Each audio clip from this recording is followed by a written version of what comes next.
I'll go into the case study. In the case study, you'll see it'll be more interactive because I'm going to ask some questions and throw it out. Okay, here's the first case study. I've seen lots of John and Dave's. They may not be brothers, but this is a common scenario for both individuals. John and Dave are brothers. Both earn typical middle-class incomes. However, their perspective on finances are very different. John believes that you can't take it with you, so you might as well enjoy it today.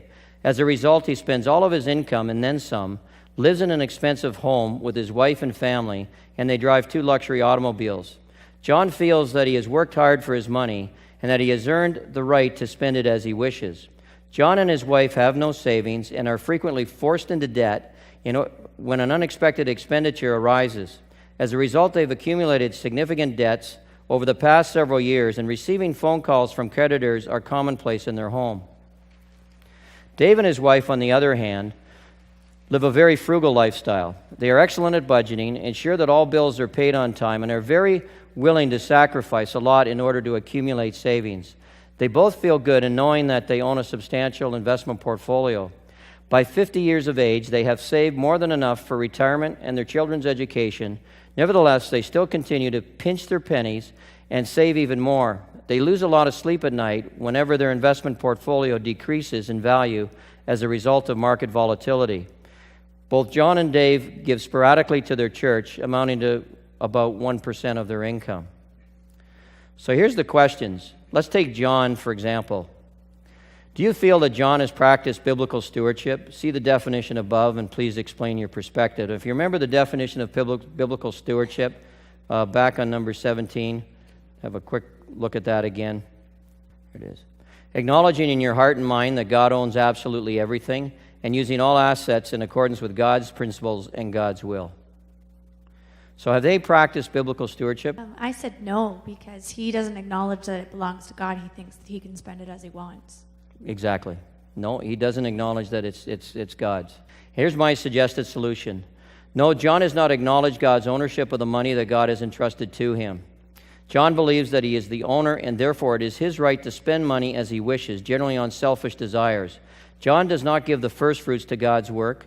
He is violating God's financial principles by spending more than he earns and accumulating debt. He is a bad testimony to creditors. You'll see whenever I give an answer, I always give a reference to Scripture. And as we get into some more here, I'm going to be encouraging you to give a reference to Scripture for your answer if you can. Because when you do that, you know you're giving biblically based financial advice. Number 2, what biblical financial principles has John violated? Please give a reference to Scripture for each point. Both John and Dave are not tithing regularly, and they're only tithing 1% to the church. So they're violating Deuteronomy. He will lend to you, but you will not lend to him. I'd add another verse to that. Proverbs 3:9 and 10. 3:9 and 10 says, honor the Lord with your wealth, with the first fruits of all your crops. Then your barns will be filled overflowing, and your vats will brim over with new wine. What both of these people are doing is giving God, I call it, giving him the leftovers. And often the leftovers are not very much. They're not giving God the first fruits. They're not giving to God a priority. Not a legalism, it's a priority. Because although we don't have any sessions on giving, I believe that the emphasis in Scripture is towards generous giving, and generous giving depends upon the facts of each circumstances. A single mom with 3 kids and a modest income, 3, 4, 5% may be generous giving. Actually, it may be sacrificial. Someone that has a high income, 10% may not be generous giving. It probably isn't. It's just giving out of obedience. Anyhow, any other comments on this? John has violated some other biblical principles. What else has he violated? Proverbs 21:20 says, precious treasure and oil are in a wise man's dwelling, but a foolish man devours it. So John is basically spending everything he's got. Excellent verse, Proverbs 21:20. And the idea, and that the emphasis in that scripture, the way I have it quoted as TLB version, but that's superb, is the wise man saves for the future, but the foolish man spends whatever he gets. He fell into the foolish category. Excellent. Thanks, Tim. One thing is that John is not loving God with his whole being. Mm-hmm. He is loving possessions and material things. That's a good one. And above Okay. God. Scripture says, love the Lord your God with all your heart and with all your soul. Now, he's clearly not showing his love for God, because giving to God's work is a reflection of that. He's really just operating selfishly. Anything else? He's focusing on earthly values and not heavenly values. In Matthew 6:19-21, it talks about storing up for yourself what's in heaven and not on earthly things. Excellent. He's focused on the temporal and not the eternal. I just went back to one that you had quoted earlier, James 1:5. If any of you lacks wisdom, he didn't have any wisdom. Like, he never sought it from God. He just kept it all to himself. Excellent. He wasn't seeking God's wisdom at all. He was operating on his own. These are good answers. Great. Another one? I'm not very comfortable when we say 3% per percentage, because I'm not trying to be legalistic too. Bible says tithing is around 10%, right? Like, I keep telling my friends 10%, because the more we give, I've never had an experience anybody has become poor by giving to God. That's true. So should we make compromises on that? I'm not sure. Yeah. 2 Corinthians 9:6 and 7, it says, he who sows sparingly will also reap sparingly, and he who sows generously will also reap generously. I would just say on that point, the actual Old Testament Mosaic law tithe is 23%, not 10%. That's true. That's true. So there's a lot of people who misunderstand that point. Yep. So if we want to be legalistic and go back to the Mosaic law, then it's 23%. I agree. Yeah. There's a Leviticus tithe of 10% once a year. There was a festive tithe of 10% once a year, and there's a poor tithe of 10% every 3 years. So it was about 23 1/3. Now that was almost, at that time it was a theocratic government. That was almost like a taxation. Your offerings to God were actually above that. The emphasis, I think, for us who are not under Mosaic law is to give generously. And it's interesting, don't be constrained, especially for how wealthy we are. Don't ever be constrained by 10%. As God blesses you, and as it shows so often in Scripture, if we make giving to God's work a priority, He will bless us. You know, it's funny, in all the case studies, there's no session here on the area of giving, and in the 6 we're doing, but almost always it comes out. These are excellent answers. Here's the suggested solutions I had. John had no financial plans, such as a budget. Luke 14:28-30 says, suppose one of you wants to build a tower. We don't build towers today, but we should build or save for future needs. Could be retirement, children's education, or whatever.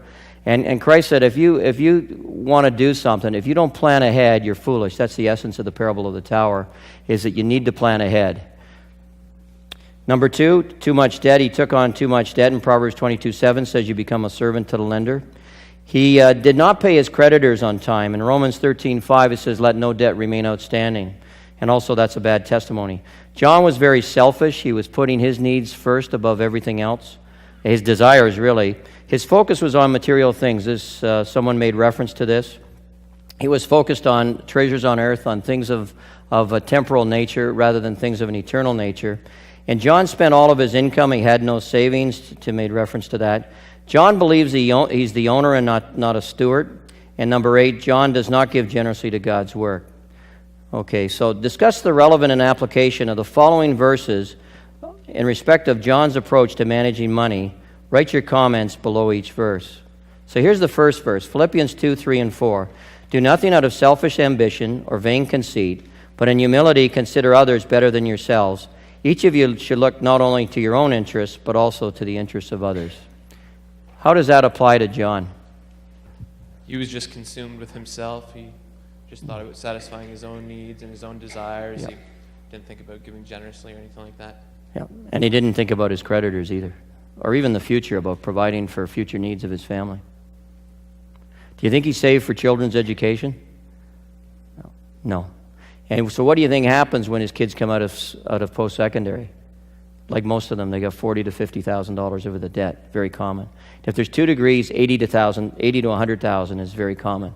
So a young man and a young woman get married. So often they got 100 to 200,000 of debt. They're already behind the 8 ball. So that answer was smack on. Number 4, do you feel that Dave has practiced biblical stewardship? Dave is the guy that was the saver. John was the spender. Do you think Dave has practiced biblical stewardship? I would say, in contrast to John, his security was in the feel-good aspect.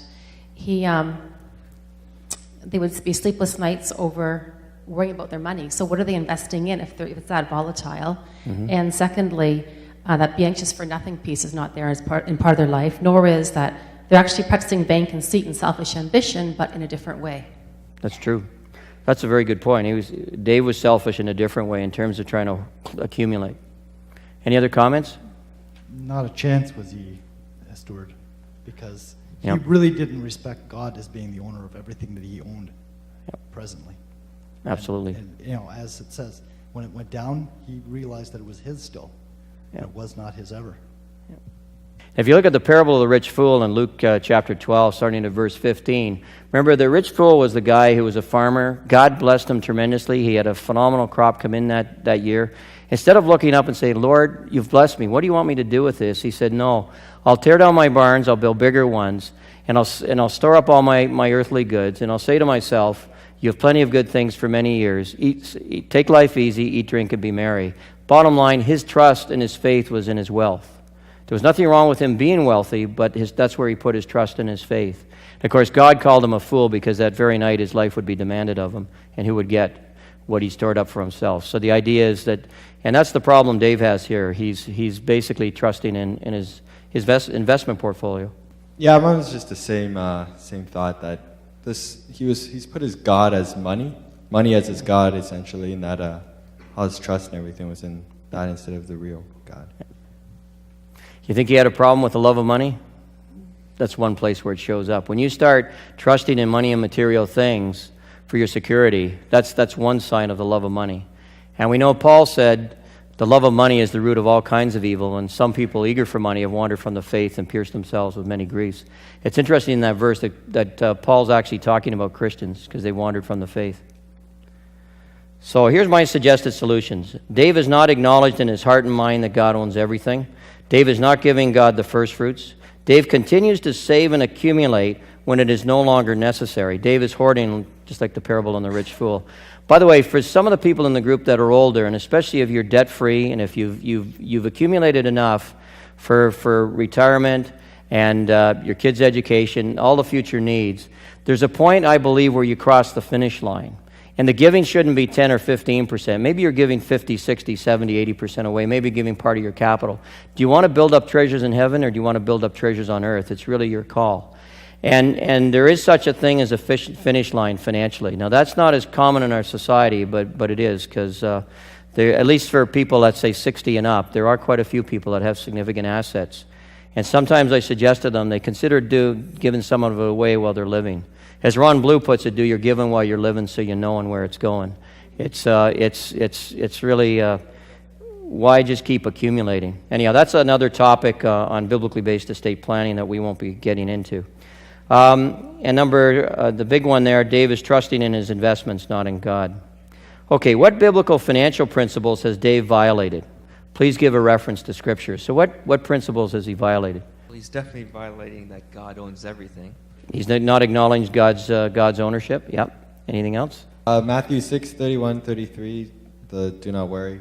What shall we eat, drink? Exactly. He was worried when his investments went down. Excellent. Okay, I'll go through my suggested solutions. Dave has a problem with hoarding and trusting in wealth rather than in God, which is demonstrated by the rich fool in Luke 12.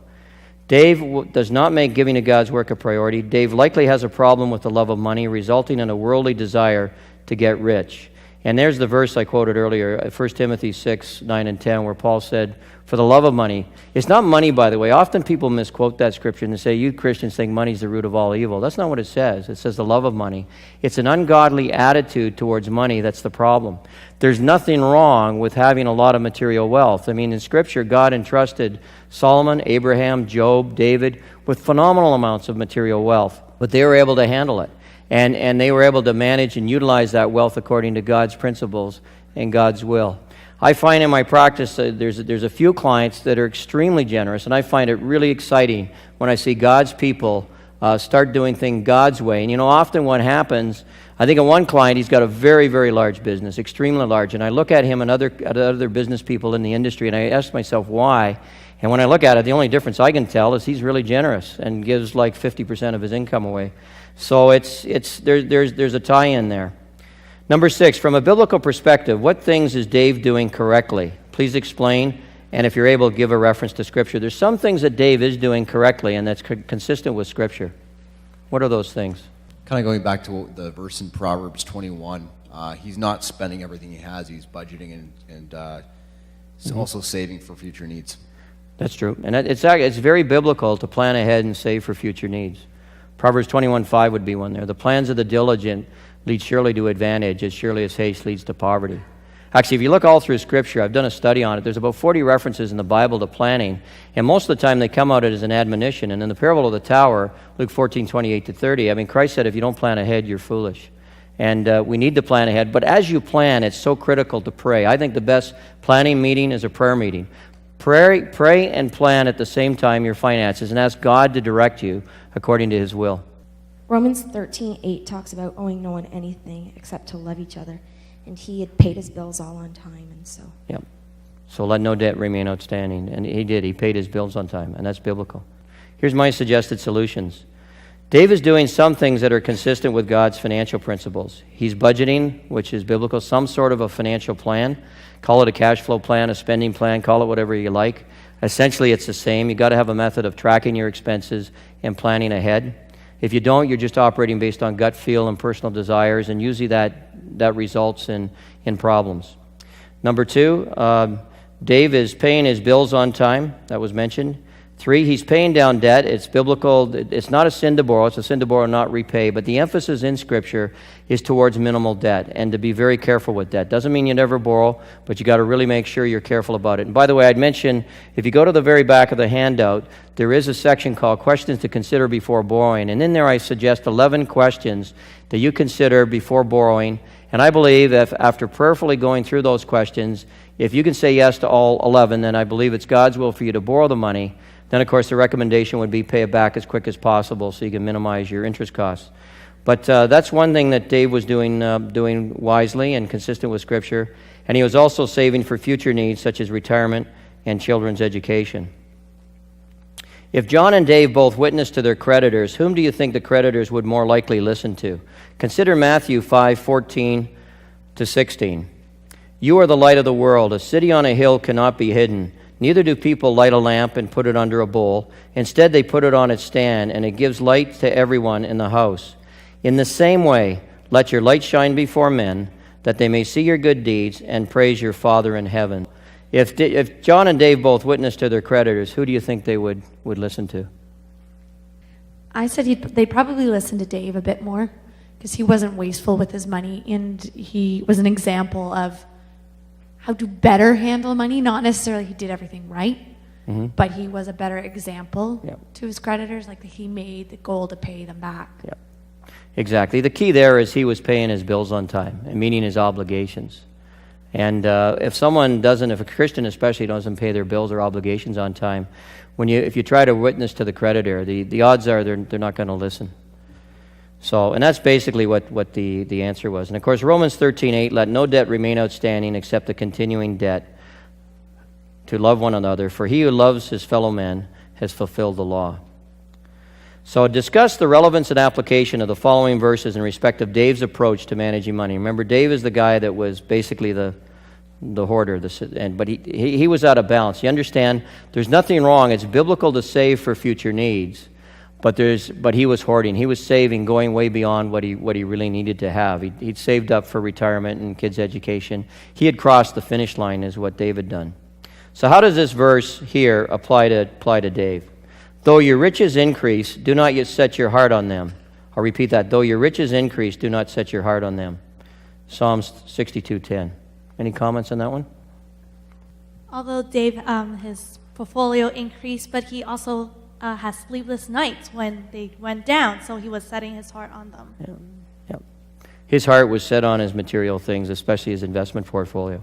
Now, very, very well may be that maybe he's in too risky investments, and that has to be assessed, but maybe invested without understanding God's financial principles on investing. But certainly that's where his trust and his faith was. You also get that from the story that him and his wife kept pinching their pennies and kept accumulating more. I'm amazed. Although John's situation is more common today than Dave's. The spenders is much more common than the savers or the hoarders. It's much more common to have the spending than the hoarding. But it's still not God's will, is really what my point is. And God's will is somewhere in between. It's a balance. It's to save for future needs. You need to do that. Save for and have a cushion for unexpected expenditures.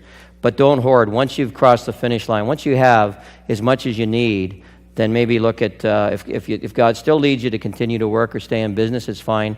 Maybe look at really building up some treasures in heaven rather than treasures on earth, which generally results in substantial giving. So we hit that one on the head. So blessed is the man who trusts in the Lord, whose confidence is in him. How does that apply? Blessed is the man who trusts in the Lord, whose confidence is in him. And the key here is we want to trust God rather than trusting our portfolio or whatever it may be. Some people trust in their job. They think, I got a really secure job, and that's where their trust and their faith is. Our trust really needs to be in the Lord. To learn more, check out BibleFinance.org.